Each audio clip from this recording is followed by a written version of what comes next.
আসসালামু আলাইকুম, hello everyone, কেমন আছেন সবাই? দেশ এবং দেশের বাইরে থেকে যারা নিয়মিতভাবে ভিডিওগুলো দেখছেন এবং মন্তব্য করছেন তাদের সবাইকে জানাচ্ছি আন্তরিকভাবে ধন্যবাদ এবং শুভেচ্ছা। উবার ড্রাইভে বের হয়ে গিয়েছি, একটা কল ঢুকেছে, বের হয়েছি আজকে দেরিতেই, যেহেতু আজকে রাস্তা ব্লকেড ছিল, ব্লকটা আর কি সিটির মধ্যে, তো এজন্য ভাবছি বের হওয়া যাবে না। তো তারপর গুগল ম্যাপস এবং অনলাইন পোর্টালগুলোতে খোঁজখবর নিয়ে দেখলাম যে ব্লকটা ছেড়ে দিয়েছে আর কি। তো ভাবলাম তাহলে বের হওয়া যায়, একটা ট্রিপ ঢুকে গিয়েছে, এরই মধ্যে ঢুকেছিল অনেক, তো আমি রিসিভ করেছি। এটা মিরপুর 2-এর দিকে যাবেন উনি উনি এসকেএস টাওয়ারের এদিকে আছেন আর কি। তো এখান থেকে ওনাকে পিক করবো আর কি। তো সামনে যাই, উনি এই ভদ্রলোকে বোধ হয় সামনে যাকে দেখতে পাচ্ছি।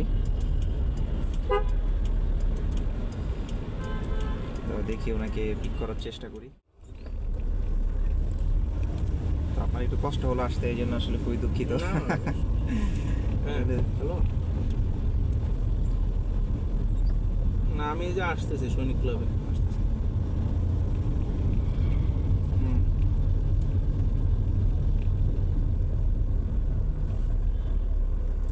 আচ্ছা ঠিক আছে।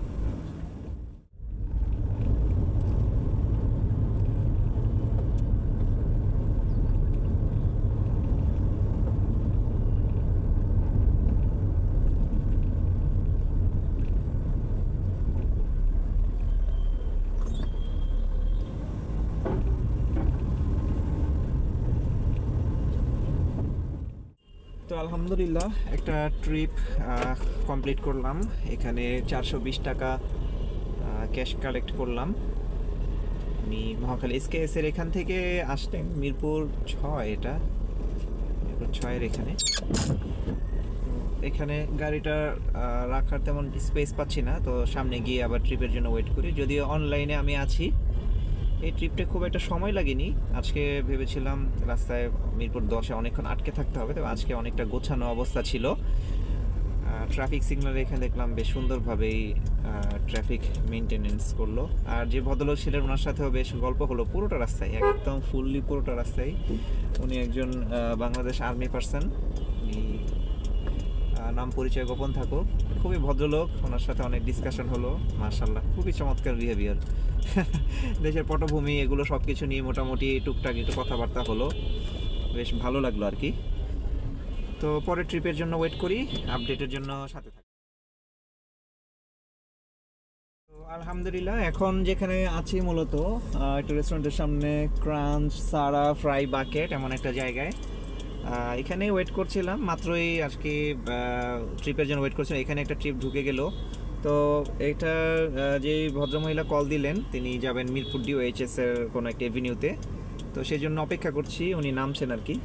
তো ভালোই হইলো, এখান থেকে আর অন্য কোথাও 1-2-3 কিলো এদিক সেদিক মুভমেন্ট করা লাগলো না। ভাড়া যেটা আসছে এটা নামার পর দেখাবো, ভাড়া অ্যামাউন্টটা খুব বেশি হবে না, রাস্তাও খুব বেশি নেই এখান থেকে। তো তারপরে আপনাদেরকে পৌঁছে আপডেটটা দেওয়ার চেষ্টা করব।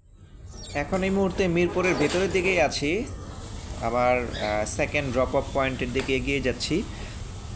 যেহেতু ব্লকড পরবর্তী অবস্থা, রাস্তায় কিছুটা প্রেশার আবার কিছুটা ফ্রি এমনটাই যাচ্ছে। তবে মিরপুরের এই জায়গাগুলোতে লেন বেশি থাকলেও যে সমস্যা সেটা হচ্ছে বাস সাইডে বেশিরভাগই বাস রিক্সা এগুলো জমা করে রাখে বা দাঁড়িয়ে থাকে।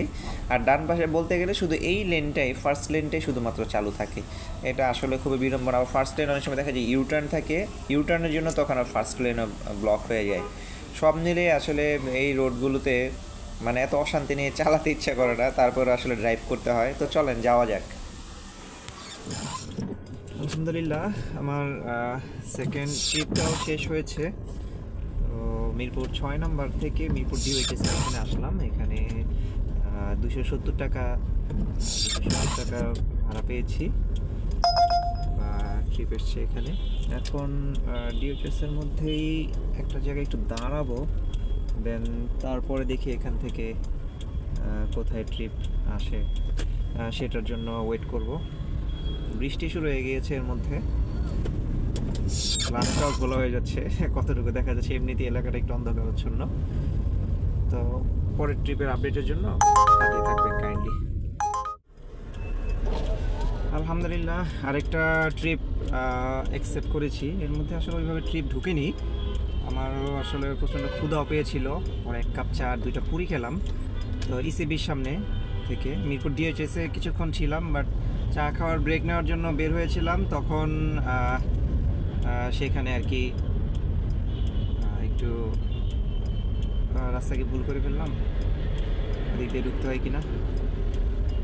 আচ্ছা, ঢুকবো কোন দিক দিয়ে? আচ্ছা, সামনে আগে দেখি। তা আসা হয় কম, তো রাস্তাঘাটের জন্য একটু ঝামেলা হয়। তো এখান থেকে মান্নান ঘাট না কি যেন বললো, এখান থেকে ঢুকতে হবে আর কি। যে অনলাইন সিটি সড়ক দিয়ে ঢুকতেছি, ওনারা এয়ারপোর্টের দিকে যাবেন। তো যাই, সামনের দিকে আগাই, এটা সম্পর্কে পরে বিস্তারিত জানাচ্ছি। আগে জিপিএস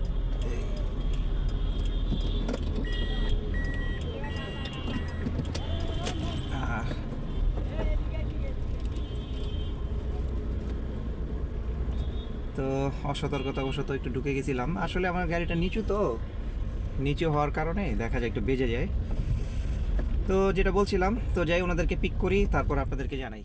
তো হ্যাঁ, জায়গাটার নাম দেখলাম মান্নান ঘাট, মান্নান প্লাজা। তো এখান থেকে পিক করবো। ওনার পিক আপ পয়েন্ট ছিল আর একটু পিছনে। তো এখানে আসলে লোকেশন খুঁজে পাওয়া যায় না, তো যার ফলে উনি এটা সামনে দিয়ে তারপর আসলেন।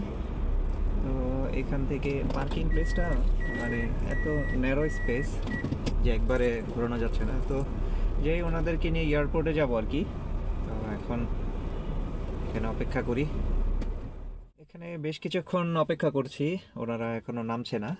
তো হয়তো নামবেন, তবে ট্রিপ স্টার্ট করে দিয়েছিল আগেই। উনি যখন উঠেছেন তখনই ট্রিপ স্টার্ট করা হয়েছে। তো মাটিকাটা মেইন রোড থেকে খুব একটা বেশি ভেতরে না, রাস্তাটা একটু খারাপ। তো যাওয়ার সময় আপনাদেরকে একটু দেখানোর চেষ্টা করবো রাস্তার যে কী অবস্থা, কী কী রাস্তার মধ্যে দিয়ে আসলে আমাদের অনেক সময় চলতে হয় না চাইতেও, তো এগুলো দেখাবো। তো আসার সময় তো দেখলেন, এখন যাওয়ার সময় কিছু আংশিক রাস্তা দেখাবো। তো একজন ভদ্রলোক এবং একজন ভদ্রমহিলা উঠলেন এই বাড়ির সামনে থেকে। তো বলেছিলাম যে আপনাদেরকে রোডটা দেখাবো। দেখতেই পাচ্ছেন যে খুবই ন্যারো, বা পাশে মনে হয় আমার হাফ ফিট জায়গাও নেই। এই যে টার্ন করব পুরো 90 ডিগ্রি টার্ন, এই জায়গায় যে একটা সাইকেল আসলেও দেখা যায় দাঁড়াতে হচ্ছে, বা একদমই জায়গা নেই। তো দিনের বেলা হলে মনে হয় খুব অবস্থা খারাপ হয়ে যেত, কারণ তখন এত রিক্সা থাকতো। এখন তো অটো রিক্সা বা এগুলো তেমন নেই, যাওয়ার সময় 2-1টা পেয়েছিলাম। আবার এদিকে রাস্তাটাও খুব একটা ভালো না, রাস্তা মোটামুটি বেশ ভাঙাই দেখা যাচ্ছে আর কি। তো এই অবস্থায় চলছে। তো তারপরে আপনাদেরকে দেখাই, পুরো রাস্তাটা দেখুন। আর প্রাসঙ্গিকভাবেই আমি কিছু টপিক নিয়ে একটু আলোচনা করি, যেটা হচ্ছে সবার প্রশ্ন। প্রত্যেক ভিডিওর কমেন্টে অনেকগুলো করে কমেন্টস থাকে যে ভাই আমি 8 ঘন্টা 10 ঘন্টা করে চালালে আসলে কত বা কেমন পরিমাণ ইনকাম থাকবে। এটা আসলে নির্ভর করে যে রাস্তায় ট্রিপের পরিমাণ কেমন হচ্ছে, রাস্তায় জ্যাম, সব কিছু মিলিয়ে ঝিলে এটার আসলে একটা কিছু ডিপেন্ড করে। তবে ধরেন আপনার যদি পিক টাইমগুলোতে বের হন, যেমন কিছু পিক টাইম থাকে, বিশেষ করে বিকেল সম্ভবত 5টা বা 4টা থেকে সন্ধ্যে 8টা পর্যন্ত একটা পিক টাইম থাকে। ওই সময়গুলোতে উবারের আপনার রেটের মোটামুটি ভালো থাকে। সো ওই সময়টা যদি ধরেন তাহলে দেখা যাবে আপনি মোটামুটি যদি 7 ঘন্টা বা 6 ঘন্টা অনলাইনে থাকেন বিকেল 4টা থেকে রাত্রে 10টা বা এমন সময় পর্যন্ত, তাহলে সেই খরচ বাদ দিয়ে মোটামুটি 2000-2500 অনেক ক্ষেত্রে অনেককে রাখতে দেখেছি। তবে যেহেতু আমি ফুল পিক টাইমটা নেই না, মানে আমার ক্ষেত্রে দেখা যাচ্ছে আমি মাগরিবের নামাজের পরে বের হয়ে আমার হাতে পিক টাইম থাকে শুধুমাত্র 1 ঘন্টা। তো সেই সময়টা আমি চেষ্টা করি একটা বড় ট্রিপ যদি ভাগ্যে থাকে নেওয়ার, সেটা 350 বা 400-র উপরে নেওয়ার চেষ্টা করি খরচ বাদে।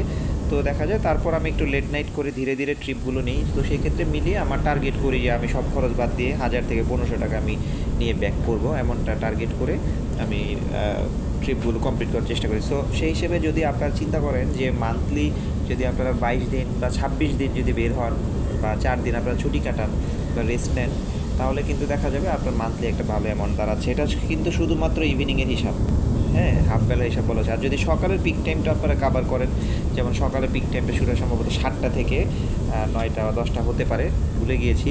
তো ওই সময়টাতে যদি বের হন, তাহলে সেক্ষেত্রেও যদি আমরা ধরেন কম করেই ধরেন, আপনি সব খরচ বাদ দিয়ে আপনি 5 ঘন্টা রাইড করলেন, 1000 থেকে 1200 টাকা রাখলেন। তো সকালে যদি আপনার 1000-1200 আর বিকেলে যদি 1500-2000 টাকা থাকে, তো মান্থলি দেখেন একটা হিসাব কিন্তু এসেই যায়।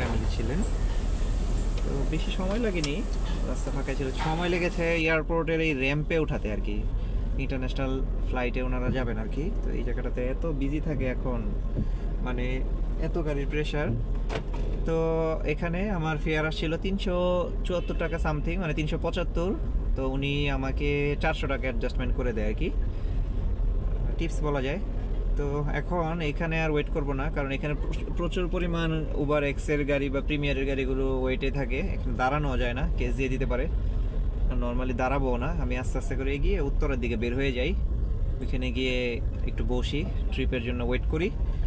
তো আলহামদুলিল্লাহ এই ট্রিপটা ইসিপি থেকে আসছে, রাস্তায় জ্যাম ছিল না, খরচও কম হয়েছে, তো ভাড়া আলহামদুলিল্লাহ খারাপ না, ভালোই। তো এই নিয়ে আমার 3টা ট্রিপ শেষ হলো। এখন পর্যন্ত আমার ক্যাশ কালেকশন হয়েছে মোটামুটি 900 টাকার কাছাকাছি আর কি।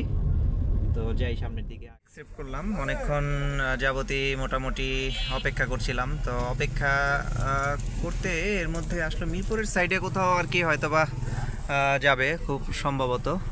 তো এখন গেটটা বন্ধ পাচ্ছি আর কি, তো ওনাদেরকে ফোন দিয়েছি যে এখানে আসার জন্য, গেটের ওই পাশে ওনারা, তো বলি যে এই পাশে আসতে। একটা ঝামেলা হয়ে যায় আসলে, রেসিডেন্সিয়াল এরিয়াগুলো তো মূলত এগুলো একটা এক্স্যাক্ট টাইম অনুযায়ী আসলে এটা ওপেন অ্যান্ড ক্লোজ হবে, এটাই স্বাভাবিক।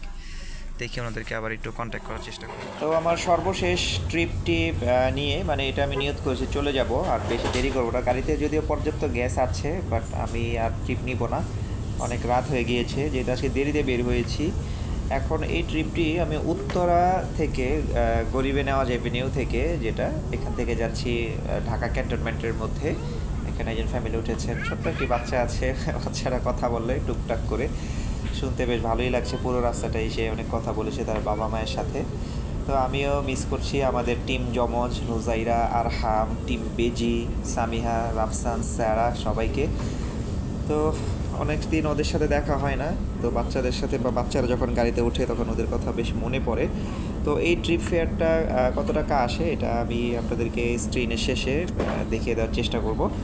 তো আজকে এটাই শেষ করছি, আর সব মিলিয়ে আজকে খরচ বাদ দিয়ে ধরেন 800 টাকা নিয়েই বাসায় ফিরছি বলা যায়। আলহামদুলিল্লাহ এখানে একটা ট্রিপ শেষ করলাম আর কি, ক্যান্টনমেন্টের মধ্যে আসছি। আসলে এখানকার ভেতরের এইটুকুই হয়তো আপনাদেরকে ভিডিও বা করা যাবে, বাইরেও করা যাবে, কিন্তু বাইরে আসলে করতে চাচ্ছি না, এটার কোনো পারমিশন খুব সম্ভবত নেই, কারণ নর্মালি যেটা দেখি ক্যান্টনমেন্টের ভেতরে ভিডিও শট নেওয়ার কোনো অনুমতি থাকে না আর কি। তো এই ট্রিপটাতে আমার সময় বেশি লাগেনি, যেহেতু রাত হয়ে গিয়েছে অনেক, রাস্তা আসলে ফাঁকাই ছিল মোটামুটি বলা যায়, বেশ ফাঁকাই। ক্যান্টনমেন্ট মিরপুর ডিওএইচএসের ভেতর দিয়েই চলে আসছি। তো বেশ সুন্দর একটি জায়গা, এখানে যারা বসবাস করেন মাশাআল্লাহ বেশ চমৎকার জায়গা। তো ভিডিও এখানে এন্ড করে দিচ্ছি। আচ্ছা, এখানে ভাড়া আসছিল 325 টাকা। তো এই পর্যন্তই। তো তারপর যদি বের হওয়ার পর আবার ট্রিপ নিতে পারি তাহলে চেষ্টা করব আপনাদেরকে আপডেট জানানোর। তো এখন ক্লোজ করে দিচ্ছি ভিডিওটা।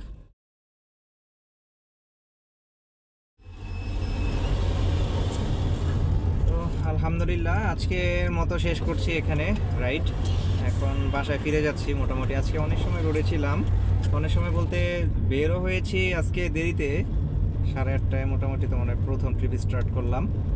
তো সময়ের হিসাবটা করে নেবেন, মাঝখানে অনেকক্ষণ ট্রিপই ছিল না আসলে। তো সবসময় একরকম দিন যাবে তা না, আপনারা হয়তো অনেক সময় রেগুলার দেখেন 1800, 2000, 1500 এমন থাকে।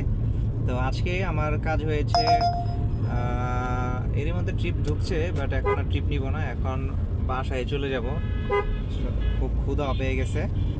এখন আপনার আজকে যেটা হলো, আজকে 1100 টাকার ট্রিপ দিয়েছি আর কি, মানে 1100 টাকা। আর এখানে আমার গ্যাস খরচ হয়েছে 300 টাকার একটু কম বা বেশি, ধরুন 300 টাকাই। তো সব মিলে হচ্ছে ধরো যে 800 টাকার কাজ হয়েছে। মাঝখানে আবার 10 টাকার একটা চা আর 20 টাকা 10 টাকার পুরি খেয়েছিলাম নাস্তা, তো ধরেন 800 টাকাই আর কি। তো আলহামদুলিল্লাহ, তো এইভাবে নিয়মিত চালালে দেখা যায় একটা অ্যামাউন্ট মান্থলি দাঁড়ায়। তবে প্রতিনিয়ত যদি খরচ হয় এবং এই টাকাগুলো ভেঙে ভেঙে আসে, এই জন্য টাকা অনেক সময় হাতে থাকে না, সেভিংস ওইভাবে যদি না করা পসিবল হয়।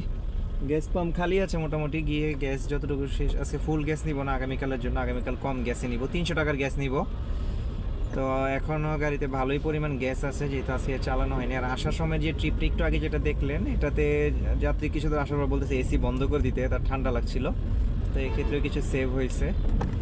তো এখানে শেষ করছি আজকে। সব শেষে বলতে গেলে আজকে আমার 300 টাকা গ্যাস খরচ এবং 20 টাকার নাস্তা আর 800 টাকা আয় ইনকাম, আলহামদুলিল্লাহ। তো আজকের মতো চলে যাচ্ছি, তো অনেকেই কারো জিজ্ঞাসা যদি থাকে বিষয় সংক্রান্ত জানতে আমাকে মেসেজ করতে পারেন, আশা করি জানানোর চেষ্টা করব। তো এখানেই শেষ করছি, ভালো থাকেন, আসসালামু আলাইকুম।